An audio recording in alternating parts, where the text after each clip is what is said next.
And tonight's appeal is for a unique charity providing aid in a very unique situation. Now, unfortunately, there are not any big British Muslim charities that are operating in Libya at the moment.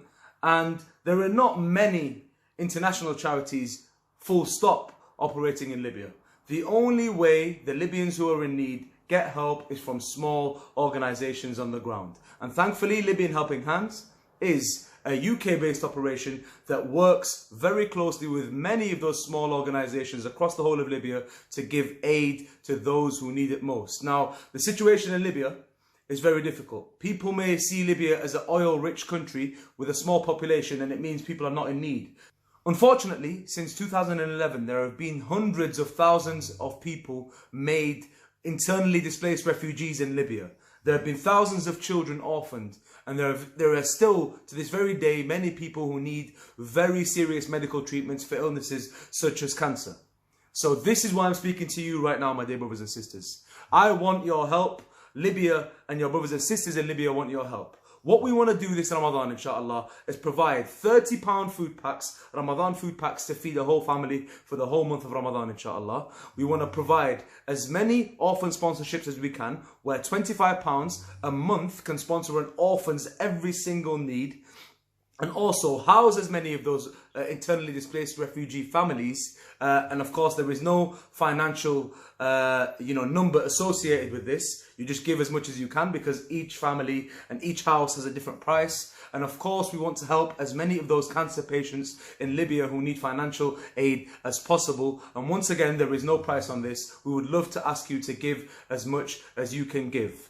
And let me tell you why this operation and this charity is very unique. My dear brothers and sisters, I've worked with many charities for the last few years as a fundraiser, and I've got to know how most charities work. And I can honestly tell you that this is one of the very few examples where charity works as a 100% donation policy, right? The trustees, the admin workers, the fundraisers here in the UK all do this voluntarily, alhamdulillah alayhi adim.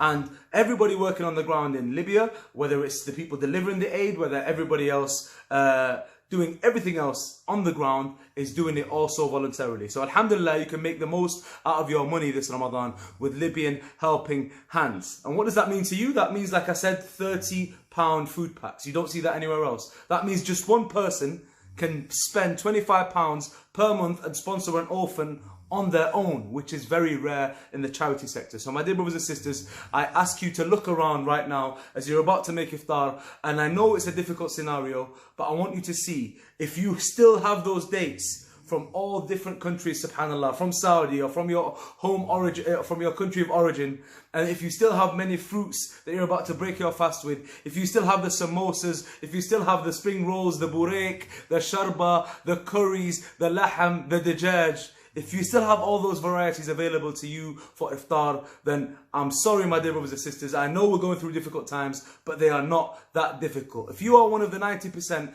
in the UK who's been affected by COVID-19, but not that much affected to be able to give, then please do give toward this beautiful cause and answer the call from your brothers and sisters in need in Libya by clicking on the link attached to this post. Wa barakallahu feekum. Wassalamu alaikum wa rahmatullahi wa barakatuh.